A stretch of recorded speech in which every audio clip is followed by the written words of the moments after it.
रत्ना को भी ठीक उसी तरह मारा गया जैसे नंदू को मारा गया। कमले, जो कोई भी है प्रदीप से बदला लेना चाहता है, उसे बताना चाहता है कि वो उससे कितनी नफरत करता है, और इसीलिए शायद वो उसके परिवार के लोगों को एक के बाद एक मार रहा है।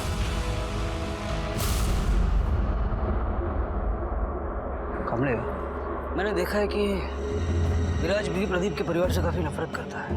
वो हो सकता है क्या? आप लोगों में से सबसे पहले लाश किसने देखी थी? साहब मैंने देखी थी।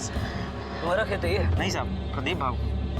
तुम यहाँ क्या कर रहे थे? साहब मैं उन्हीं के यहाँ काम करता हूँ, जैसे मालिश करना, गाड़ी की साफ सफाई करना। उन्हीं के घर के लिए सब्जी लेने आया था तो लाश देखी साहब।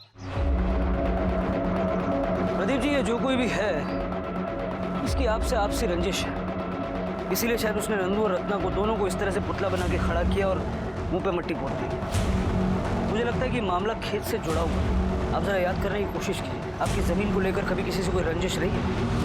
उसी अशोक ने मारा होगा, उसी अशोक ने मेरे बहू और बेटे को मारा। वो दोनों इसे नफरत करते थे ना, मेरे बेटे में उसी के पास है।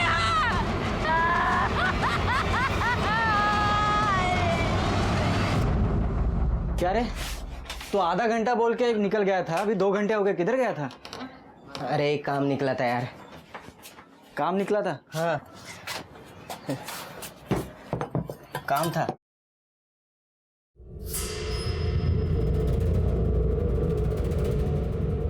तू झूठ बोल रहा है ना?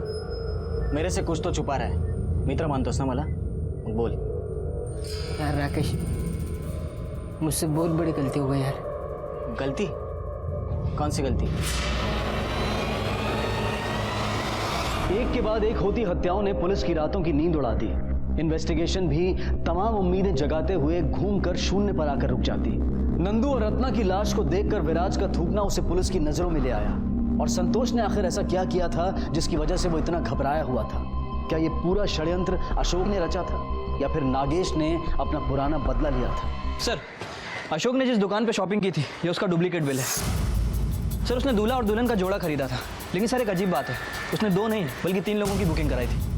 मतलब अशोक और स्वाति का भाग के शादी करने का प्लान था और इस प्लान में कोई तीसरा भी इन्वॉल्व है। सर आप लोग मुझे फिर यहाँ पर ले आए, मैंने सब बताया तो। ये शादी का सामान किसके लिए खरीदा था? सर ये मैंने स्वाति के लिए खरीदा था सर। हम लोगों को समझ में आ गया था कि उसके घर वाले हमारी शादी नहीं होने देंगे, इसलिए हम लोगों ने छुप के शादी करने का प्लान बनाया था। पर उसके 1 दिन पहले ही स्वाति गायब हो गई सर। स्वाति का गायब होना भी तुम्हारे प्लान का हिस्सा है, क्योंकि तेरे और स्वाति के भागने की खबर नंदू और रत्ना को लग गई थी। उन्होंने तुम्हें रोकने की कोशिश की और इसीलिए तुम लोगों ने अपने साथ एक तीसरे को मिलाया और नंदू और रत्ना को रास्ते से हटा दिया। नहीं सर, स्वाति उन लोगों की बहुत इज्जत करती थी। एक बार जब नंदू ने मुझे और स्वाति को साथ में पकड़ा था और मारा था तब स्वाति ने मुझे रोका था पुलिस कंप्लेंट करने से। हम ऐसा सोच भी नहीं सकते हैं सर। शादी तो तुम दोनों ही करने वाले थे ना, लेकिन होटल तो 3 के लिए बुक किया था। ये तीसरा कौन है?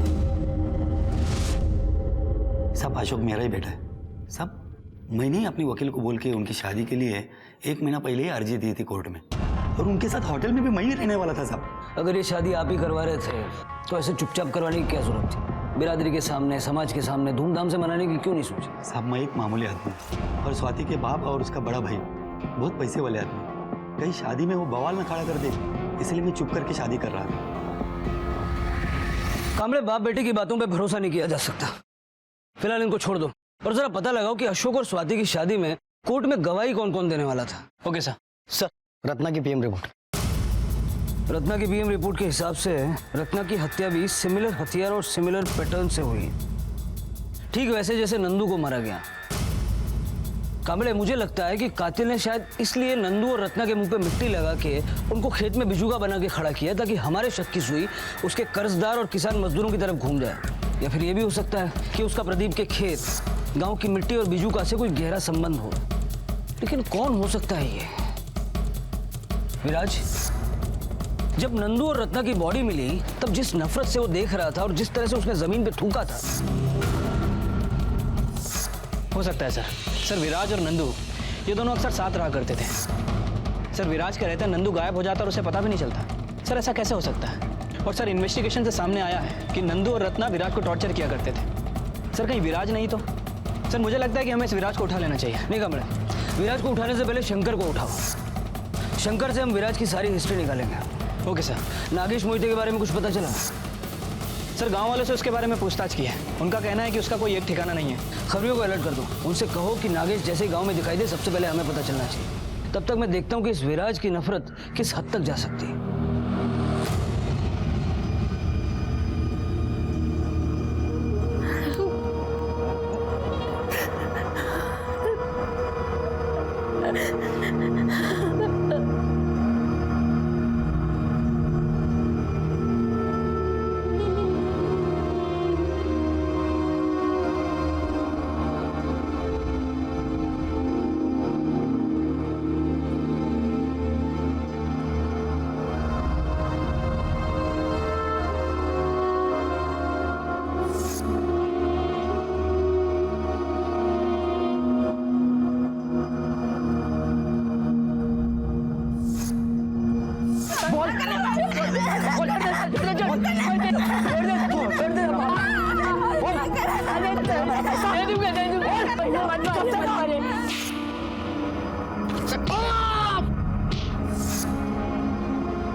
समझ में नहीं आ रहा है कौन कर रहा है ये सब।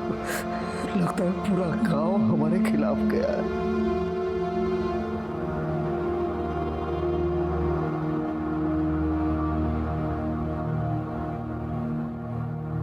मालिक, आपने मुझे बुलाया? हाँ,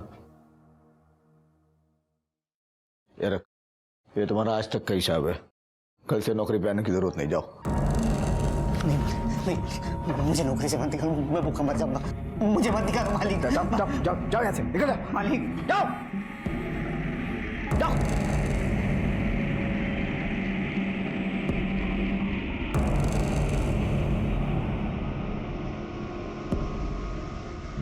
प्रदीप के लिए दुश्मन को पहचानना मुश्किल था, क्योंकि उसने पूरे गांव पर ही अत्याचार किए थे। उधर पुलिस के पास संदिग्धों के नाम पर विराज, राकेश, अशोक, संतोष और नागेश के साथ साथ और भी नाम जोड़ते जा रहे थे। पर देखा जाए तो सारा का सारा गांव ही संदिग्ध था।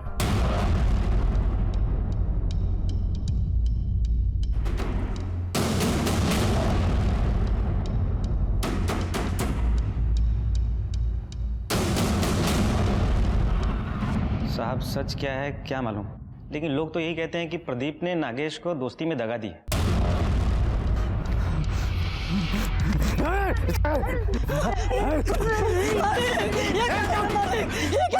बता मेरी बेटी का है, नहीं तो तेरे बेटे को जान से मार दूंगा मैं। मुझे मालूम नहीं आपकी बेटी का है मालिक। साहब एक जमाने में विराज का बाप नागेश इस गांव का सबसे बड़ा जमींदार था। 230 एकड़ जमीन थी उसके पास। कुछ दिखावे में, कुछ शराब में, और बची खुची जमीन अभिलाषा नाम की औरत ने लुटा दिया। आज हालत ये है कि भिखारी बना घूमता है, और प्रदीप के कर्जे से गांव का एक भी घर नहीं बचा साहब। मालिक छोड़ दो मेरे बेटे को। आपके पास जमीन जायदाद मेरा सब कुछ आपके पास ही है मालिक। बस मेरे बेटे को लौटा दे मालिक।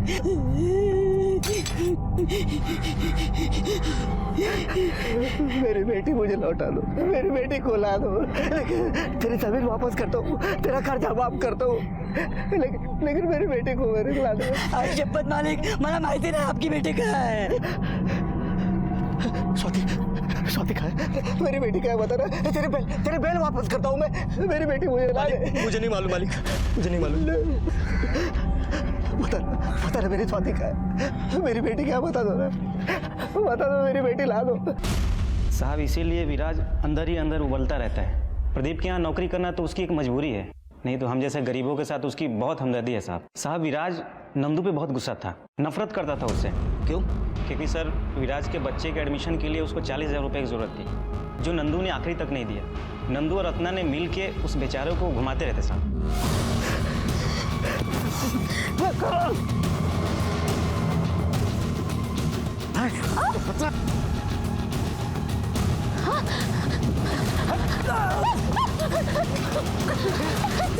चलो यहाँ से, चलो। अगर मेरे बेटे के साथ कुछ हुआ ना तो जान से मार दूंगा सबको। आग लगा दूंगा गांव में। एक भी बच्चा जिंदा नहीं छोड़ूंगा इस गांव में। ध्यान याद रखना। चलो यहाँ से।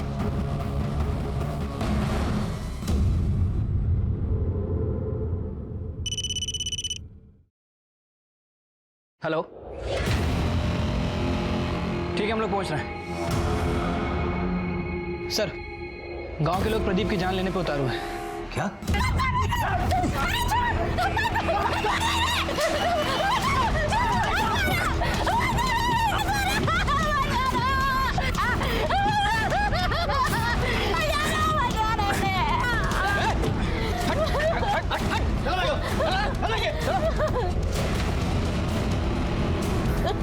या बैठ के तमाशा देख रहे थे, अपने मालिक को बचा नहीं सकते थे?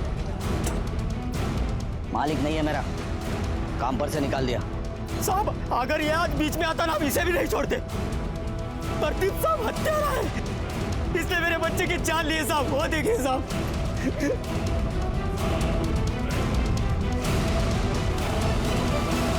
साहब, प्रदीप ने कुएं के पानी में जहर मिलाया है, मैंने खुद देखा है।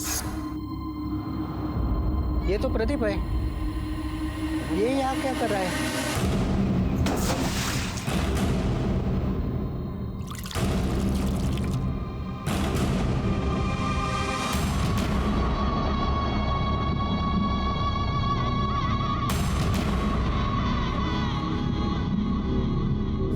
किसने क्या किया है ये हम पता लगा लेंगे। जब तक उस पानी का टेस्ट नहीं हो जाता, कोई उस कुएं से पानी मत पीना। बॉडी को पोस्टमार्टम के लिए भेजो।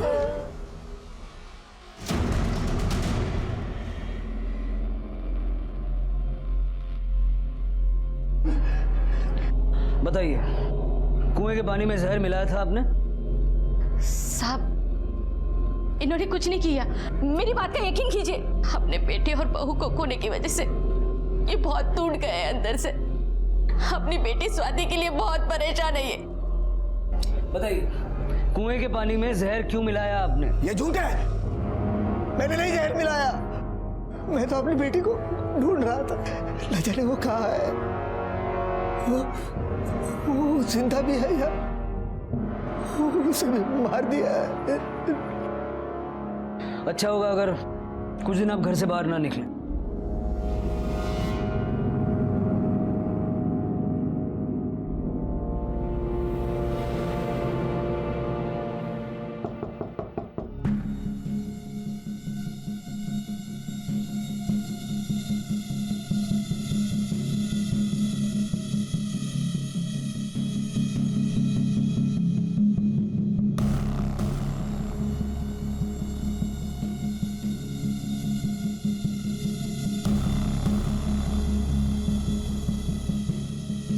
स्वाति का दुपट्टा है।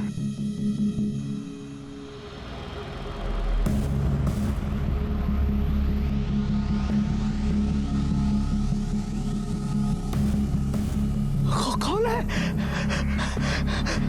कौन है? स्वाति, चंद्रा, चंद्रा। स्वाति का दुपट्टा है। जिस दिन वो गायब हुई थी उसने यही पहना था। आई हम आ रहे हैं अभी। हाँ हाँ, आपके पास कैसे है ये? हाँ, कहाँ है स्वाति? कहाँ है स्वाति? बोलिए ना। मैं उसे ढूंढ के लाता हूँ। स्वाति, स्वाति, स्वाति, स्वाति। सुनिए ना, कहाँ जा रहे हैं आप? स्वाति। सर, कुएं का पानी पीने से जिन लोगों की मौत हुई थी उनके पेट में और कुएं के पानी में सेम तरह का कीटनाशक मिला है। सर, इस कीटनाशक की वजह से इंसान का दम घुटने लगता है और उसकी मौत हो जाती है। कांबळे, इस एरिया में जितने भी पेस्टिसाइड डीलर हैं सबसे पूछताछ करो, कब, किसने और कितनी मात्रा में ये पेस्टिसाइड खरीदा है। Okay sir. स्वाति, स्वाति, स्वाति, स्वाति, स्वाति, स्वाति।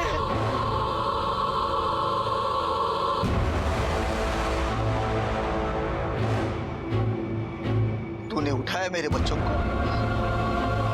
तूने मारा मेरे नंदू को, तूने मारा मेरे रत्ना को। बता स्वाति कहाँ है? बता, बता स्वाति कहाँ है? नहीं तो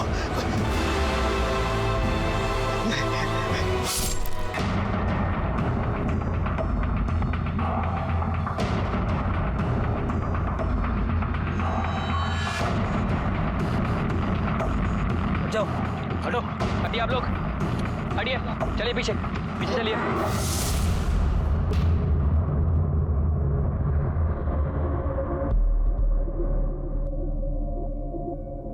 सर इसे भी नंदू और रत्ना की तरह मारा गया, लेकिन इस बार वेपन बॉडी पर ही है। सर कहीं ऐसा तो नहीं कि कातिल हमें बताना चाहता है कि उसका बदला पूरा हो गया? स्वाति अभी भी गायब है कामड़े, उसका बदला पूरा नहीं हुआ है। वो इसके पूरे परिवार को मारना चाहता है। थमा दिखा।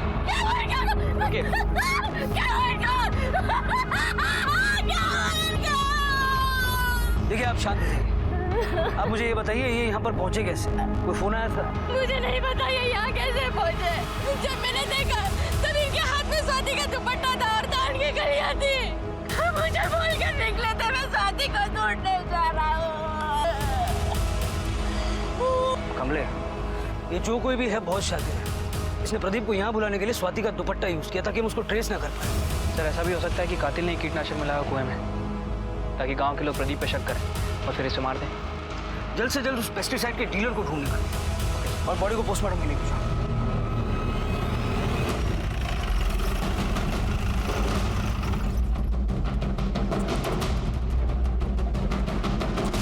सर ये कीटनाशक दवाइयों का डीलर है। इसे एक ऐसे आदमी पर शक है जिसने इससे दवाई खरीदी थी। बताओ। साहब 20 साल से मेरी दुकान है सब उस इलाके में। लगभग तो मैं सब किसानों को जानता हूँ क्योंकि सब मुझसे ही दवाई लेते। पर साहब मैंने उसको पहली बार देखा था, कोई 30 साल का लड़का था। भाई साहब मुझे कीटनाशक यानी पेस्टिसाइड्स चाहिए। कौन सा कंपनी का? कंपनी दे दो ना, कौन से भी कंपनी का। लड़के की शक्ल याद है? उसका स्केच बनवा सकते हो? जी साहब।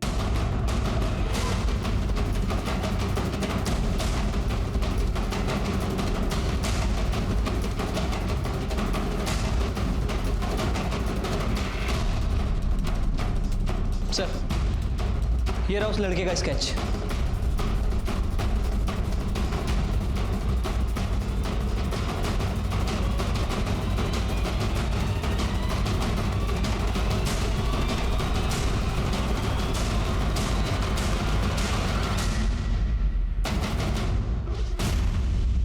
ये शायद वही लड़का है जो उस दिन अभिलाषा के साथ आया था। ये मेरे मकान के कागज है, मैंने साइन कर दिया है, देख लो। ये तुम्हारे मकान की कीमत। तुम सिर्फ मकान की कीमत चुका रहे हो, मैंने तो इस गांव में रहने की कीमत चुकाई है और आज तक चुका रही हूँ। अगर उस वक्त मेरे कुछ अपने मेरी मदद करते तो मुझे इस तरह गांव में मुंह छुपा कर आने की जरूरत नहीं पड़ती। लेकिन गलती तो मेरी है, मैंने लोगों से उम्मीद रखी, वो भी उनसे जो सिर्फ व्यापार करना जानते हैं। ठीक है, कितनी बोलते हैं? मकान की कीमत मिल गई ना तो निकलो यहाँ से, बहुत हो गया, जाओ। अभी बहुत हुआ कहाँ है, अभी बहुत कुछ होना बाकी है। अपना फायदा हो गया ना। अरे आधे से भी कम कीमत में मकान मिल गया उसका। ये उसके मकान के पेपर्स है जो वो लेकर आई थी। इसमें उसकी फोटो और उसके शहर के घर का पता है।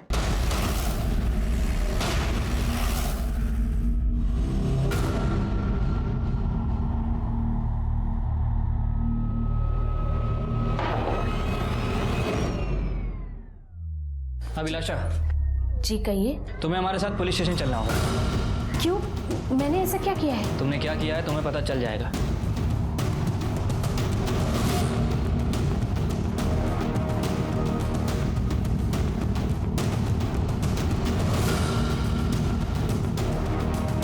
वो लड़का कहाँ है जिसके साथ तुम मदनपुर आई थी? वो पुणे गया है। ठीक है, तुम मिल गई, वो भी मिल जाएगा। नागेश को कहाँ छुपा रखा है? झूठ बोलने की कोशिश मत करना क्योंकि हम जानते हैं नागेश तुमसे मिला हुआ है। विराज ने उस दिन गांव की मार्केट में तुम्हें देख लिया और उस दिन से 4 लोग गायब हैं, नंदू, रत्ना, स्वाति और नागेश। उस दिन प्रदीप को अपना मकान बेचकर वो रुपए लेकर मैं बाजार से निकल ही रही थी, तभी अभिलाषा अभिलाषा, मुझे अपने साथ ले चलो ना तुम। देखो मेरी जिंदगी नरक हो गई है तुम्हारे बिना। और जो मेरे साथ हुआ था वो भूल गए? क्या हुआ था तुम्हारे साथ?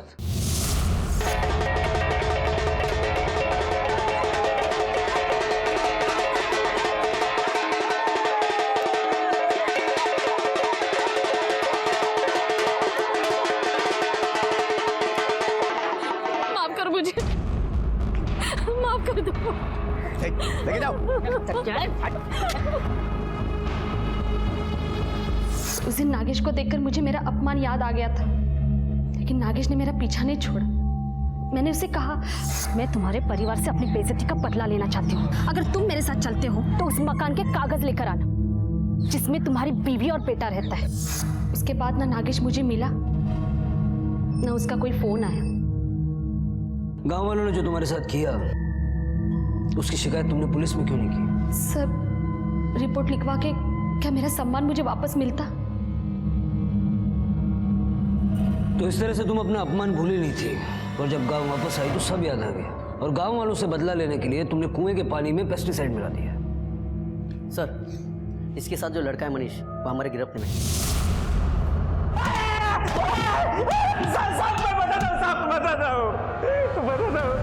अभिलाषा के कहने के ऊपर मैंने वो दो गोली कुएं में डाली थी। इसकी और अभिलाषा की चार्जशीट फाइल करो। सर, हमारा खबरी रघु आया है। उसका कहना है कि प्रदीप की फैमिली के कत्ल से जुड़ी हुई उसके पास खास खबर है। ये तो राकेश और संतोष है, ये तीसरा कौन है? साहब, ये मुंबई का सुपारी किलर है, बंटी नाम है इसका। मैंने इन तीनों को सांगली मार्केट में साथ में देखा था। कुएं में जहर की गुत्थी तो सुलझ गई थी। अभिलाषा ने अपने बदले की वजह से कई लोगों की जान ले ली, लेकिन नंदू, स्वाति, रत्ना और नागेश के मामले में कोई सुराग हाथ नहीं लग पाया था। लेकिन पुलिस को अचानक संतोष के एक कॉन्ट्रैक्ट किलर के साथ देखे जाने की बात पता चली। क्या वाकई में संतोष ही इस पूरे हत्याकांड का मास्टरमाइंड था? ये पता करने के लिए पुलिस ने एक बार फिर राकेश और संतोष को पुलिस स्टेशन बुलाया। बताने की जरूरत है कि ये कौन है, या बताऊं? बंटी, मुंबई का कॉन्ट्रैक्ट किलर। अब प्यार से बिना मार खाए बता दो, स्वाति कहाँ है, क्या क्या उसके साथ? अब भी बोला बिना मार खाए बता दो, मारो। नहीं साहब, मैंने कुछ नहीं किया साहब। साहब जो भी किया इसलिए किया साहब, इसमें मेरा लेना देना कुछ नहीं है साहब। मारो मत साहब, गलती हो गई साहब। वो रत्ना के केस की वजह से मेरा जीना हराम हो गया। मेरी छोटी बहन है, उसकी शादी करनी थी, लेकिन वो भी टूट गई। पैसा नहीं, कुछ नहीं। मैं बोला दुकान बेच के उसकी शादी करेंगे, चलो। ताला लगा तो लगा, बेचने जाऊँ तो कोई लेना नहीं था। वो नंदू ने सबको धमकी दी थी कि कोई संतोष का दुकान लेगा ना तो उसका जीना हराम करेगा। फिर बहन की शादी टूटी। बाद में मुझे वो बंटी मिला, वो बंटी। अरे संतोष, क्यों बोला? भाई, इन दोनों का 2 लाख रुपया लूंगा। अरे बंटी भाई, मैं आपको खाली 50,000 रुपए दे सकता हूँ, वो भी क्योंकि मेरा नाम नहीं आना चाहिए, इसलिए आपको दे रहा हूँ ना पैसा। नहीं तो गांव के किसी भी लड़की को 25,000 रुपए दिए तो भी वो दोनों को मारेंगे। गांव वालों का जीना हराम कर दिया। ठीक है। नंबर क्या है उसका? नंबर नहीं साहब, वो बोला खुद को अड्डा करेगा साहब। मेरे कुछ भी गलती नहीं साहब। सुपारी देने का बहुत शौक है ना, खिलाओ। सर, प्रदीप की पोस्टमार्टम रिपोर्ट के हिसाब से जिस दराती से नंदू और रत्ना का खून किया गया, उसी दराती से प्रदीप को भी मारा गया। लेकिन सर, वेपन पे कोई फिंगरप्रिंट नहीं मिला। हो सकता है कि कातिल ने फिंगरप्रिंट को मिटा दिया हो। सर, जिस सफाई से काम किया गया है, मुझे लगता है इस काम में बंटी का ही हाथ है। संतोष के मुताबिक उसे नंदू और रत्ना को मारना था, लेकिन स्वाति भी साथ में गायब हुई। तो हो सकता है कि बंटी स्वाति को भी मारना चाहे, लेकिन एक प्रोफेशनल किलर बिना पैसे लिए प्रदीप को क्यों मारेगा? और इस तरह से लोगों को पुतला बना के खेत में खड़ा करना, उनके मुंह पे मट्टी पोतना, इस सब की उसे क्या जरूरत? कुछ तो गड़बड़ है कामले, और इसीलिए हम अपनी इन्वेस्टिगेशन सिर्फ बंटी पे फोकस नहीं कर सकते। तुम एक काम करो, तुम मुंबई पुलिस से कांटेक्ट करो। स्वाति और अशोक के कोर्ट मैरिज में विराज गवाह बनने वाला था। वो तीसरा आदमी विराज था। कामले, बुलाओ विराज को। अशोक और स्वाति कोर्ट मैरिज करने वाले जानता था? हाँ साहब, वो शादी के सब खरीदी करने गए थे ना, तो मैं उनके साथ ही था। फिर ये बात प्रदीप को क्यों नहीं बताई? सर, मैंने क्या सोचा कि स्वाति और अशोक शादी कर ले तो उसी दिन सब दुनिया को पता चल जाएगा ना। मतलब उनकी बदनामी से तुझे खुशी मिलती, जैसे उनकी लाशों को देख के मिली थी। मुझे याद है जिस नफरत से तूने थूका था, तब तो तुझे इस बात का भी गुस्सा होगा कि नंदू और रत्ना ने तेरे बच्चे के एडमिशन के लिए तुझे पैसे नहीं दिए। गुस्सा इस बात का भी होगा कि प्रदीप ने तुझे नौकरी से निकाल दिया। और इतना ही नहीं, तेरे बाप को बेवकूफ बना के तुम्हारी 230 एकड़ जमीन हड़प ली और इन सब चीजों का बदला लेने के लिए तूने उसे मार दी। हाँ साहब, अगर मेरा बस चलता ना, स्वाति को छोड़ के प्रदीप के पूरे खानदान को खत्म कर देता मैं। सिर्फ उसके परिवार को या अपने बाप को भी? नागेश की भी कोई खबर नहीं है, उसे भी मार दिया? हमारे लिए तो वो कब का मर चुका है, उसे क्या मारना साहब? सीधी तरह से अपना गुनाह कबूल कर लेगा तो अच्छा होगा। साहब मैंने कुछ किया ही नहीं तो। हेलो,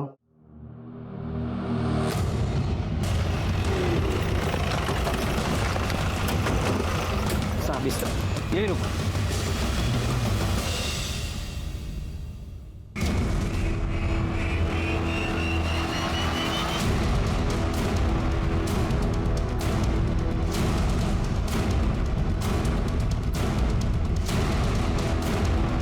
कमले, गले के निशान देख के लगता है कि गला घोंट के मारा गया।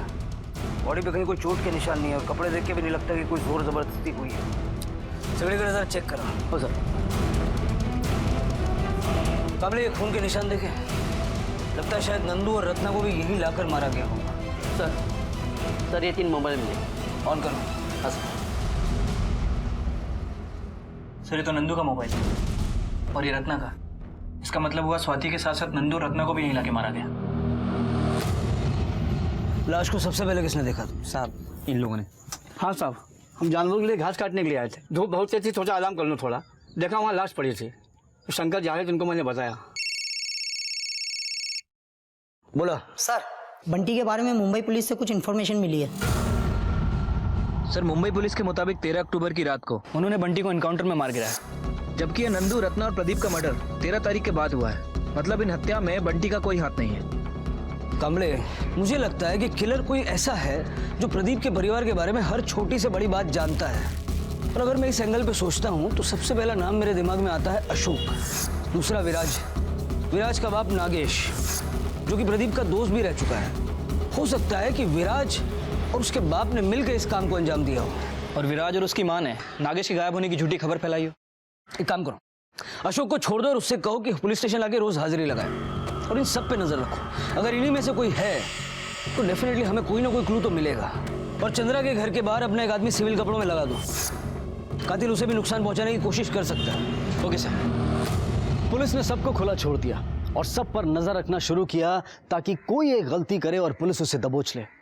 इसी दौरान नागेश, जो नंदू, रत्ना और स्वाति के लापता होने वाले दिन से ही गायब हुआ था, उससे जुड़ी एक अहम जानकारी पुलिस के हाथ लगी।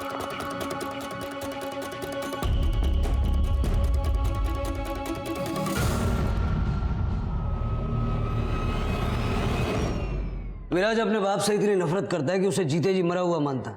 फिर वो नागेश को क्यों ढूंढ रहा था? और नागेश के बारे में उसने तुमसे ही क्यों पूछा? ये तो पता नहीं साहब क्यों ढूंढ रहा है, लेकिन उसने मुझे इसलिए पूछा क्योंकि जिस दिन नंदू की लाश मिली थी उस रात नागेश मुझे मिला था। अरे क्या रहे गोपाल, अभी तक देसी में फंसा है तू। आज तेरे को अंग्रेजी पिलाता हूँ मैं। भाई गिलास लाना जरा। मुझे एक बात बता, तू इतना खुश क्यों है जो आज अंग्रेजी पिला रहा है? गांव में जितने बड़े बड़े सांप थे ना, उनका एक सपोला था सबसे ज्यादा जहरीला। हो गया ऊपर नंदू, एक एक करके सब जाएंगे और मैं अकेला जाऊंगा विदेशा के साथ। देख चलो चलो चलो उठो, 11 बज गया, बंद करने का टाइम हो गया। चलो चल।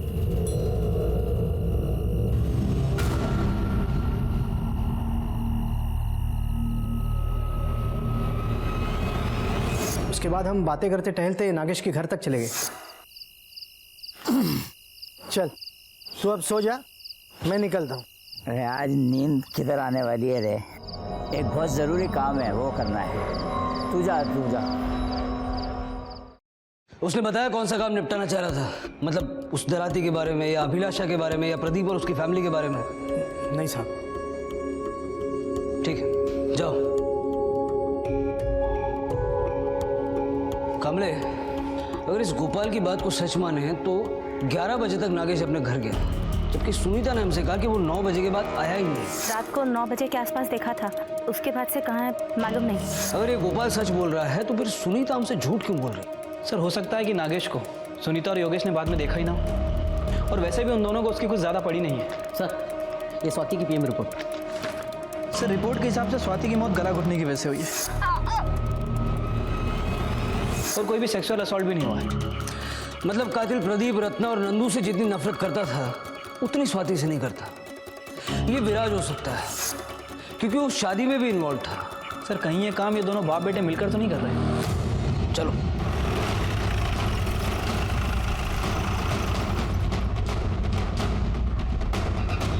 नागेश को ढूंढने जा रहे हो? तूने बोला कि तेरे बाप के साथ तेरा कोई लेना देना नहीं है। तू नागेश को ढूंढ रहा है या ढूंढने का नाटक कर रहा है? मैं कुछ समझा नहीं साहब। उस दिन झूठ क्यों बोला कि नागेश 9 बजे के बाद घर ही नहीं आया, जबकि वो 11 बजे घर वापस आया था? सर कुछ नहीं मिला, बस शराब की एक खाली बोतल है। अब बाकी की बातें यही बताएगा या पुलिस स्टेशन ले जाके पूछूं? साहब मैं नागेश को इसलिए ढूंढ रहा था क्योंकि वो मेरे मकान के पेपर लेके भागा था। तो जब भागा उस वक्त क्यों नहीं रोका? साहब रोक लेता पर मैं घर में नहीं था साहब। आई अकेली थी। माँ कहाँ तुम्हारी? आई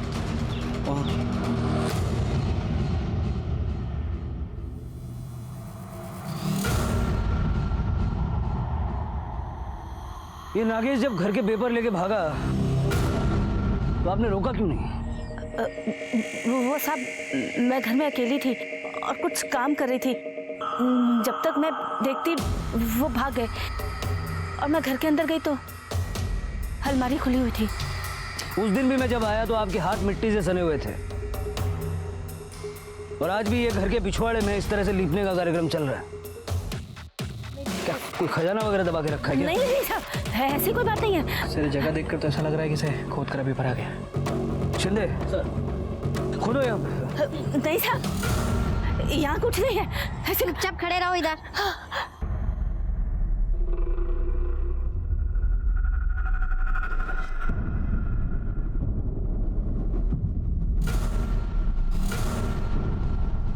शिंदे बॉडी निकालो थोड़ा आराम से। शिंदे बॉडी को चेक करो।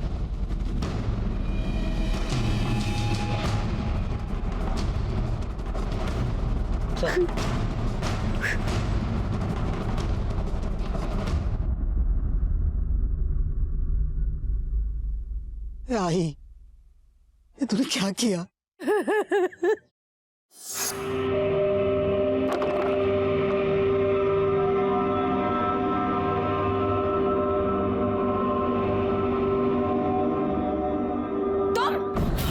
क्या कर रहे हो?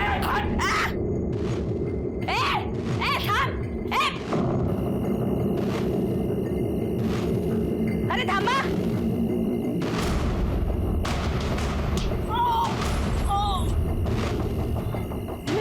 मेरे बच्चे की जिंदगी खराब कर दी। कब क्या चाहिए तुझे? मैं तो छोड़ूंगी नहीं। छोड़ना नहीं तुला। क्या छोड़ूंगी?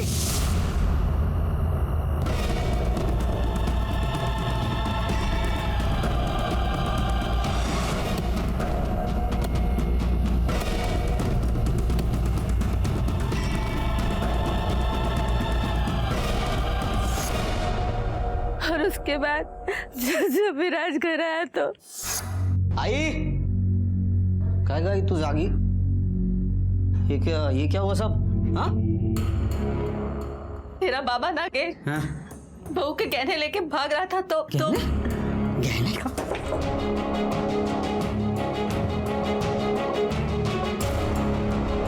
अरे वो गहने नहीं मकान के पेपर लेके भागा है उसकी माशूका को देने के लिए। हाँ अभिलाषा को आज मेरे गांव में देखा था। आज मरा आज मरा। क्यों चला है ना? चलो उठिए।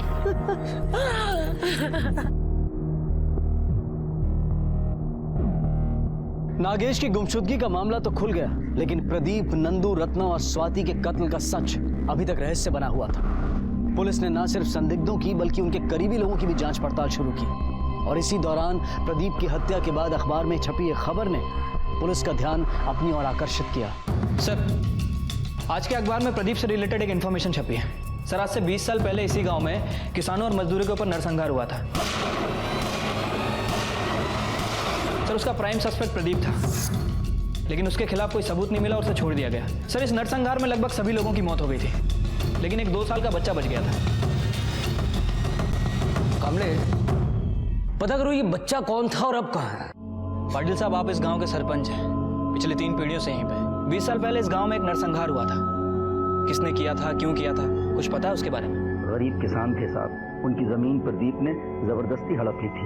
उन्होंने पुलिस में रिपोर्ट दर्ज की तो प्रदीप ने मना किया, वो लोग नहीं माने, तो फिर उसके बाद जो कुछ हुआ, किसी को नहीं छोड़ा, सबको गोलियों से भून डाला। 2 साल का बच्चा वो बच गया। वो बच्चा कहाँ है, कौन है, पता है उसके बारे में? हाँ, इसी गांव में है, बहुत मेहनती है।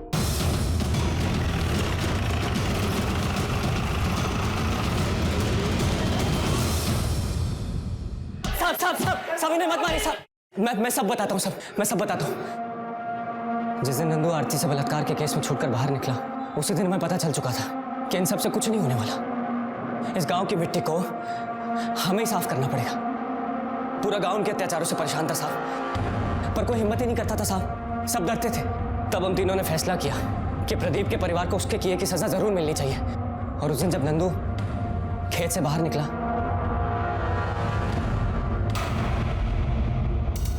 उसके बाद हमने नंदू को उसी के खेत के पुराने घर में, जो कई सालों से बंद पड़ा था, उसमें बांध कर डाल दिया।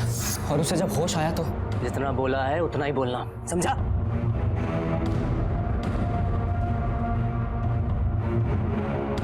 हेलो रत्ना, आज जरा 40,000 रुपए लेके खेत पे आ जाना। मुझे किसी को पैसे देने हैं तो मैंने उसको इधर ही बुला लिया है। साहब, हम सिर्फ रत्ना को वहां पर बुलाना चाहते थे, पर उसके साथ स्वाति भी वहां पर आ गई। भाव तो कहीं नहीं दिखाई दे रहे।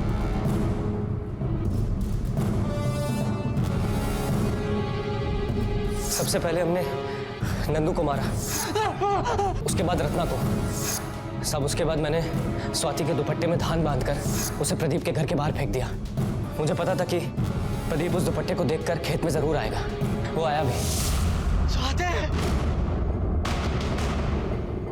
साहब, स्वाति बहुत अच्छी लड़की थी, हम उसे मारना नहीं चाहते थे, पर हम मजबूर थे, उसे मारना पड़ा। साहब, 20 साल पहले प्रदीप ने इन्हीं खेतों के चक्कर में मेरे परिवार का कत्ल कर दिया था, और कोई गवाही ना दे पाए, इसलिए उन सालों ने गाजर मूली की तरह उन सबको भून दिया। सिर्फ नागेश का कहीं नहीं, बल्कि पूरा गांव उजाड़ के रख दिया उन लोगों ने। अब ऐसे में अगर किसान की मदद कोई नहीं करेगा तो किसान कहाँ जाएगा? बोलिए साहब। ये जो कुछ करने की जो हिम्मत थी, वो अगर तुमने सही दिशा में लगाई होती तो किसानों का कुछ भला हो जाता। लेकिन अब न किसानों का भला होगा न तुम लोगों का। अब जो तुमने किया है उसके लिए तुम सारी जिंदगी जेल में काटोगे। प्रदीप ने कभी नहीं सोचा होगा कि जिस जमीन, जिस मिट्टी के लालच में वो लोगों का खून करने से भी नहीं कतराता था, एक दिन वही जमीन उसका भी खून मांग लेगी। पूरा परिवार तबाह हो गया, छत से कूदकर अपनी जान दे दी। जगताप, कैलाश और राजन को प्रदीप के परिवार की हत्या के लिए, सुनीता को नागेश के कत्ल के लिए, और अभिलाषा और मनीष को मासूम बच्चों और गांव वालों की हत्या के लिए गिरफ्तार किया गया।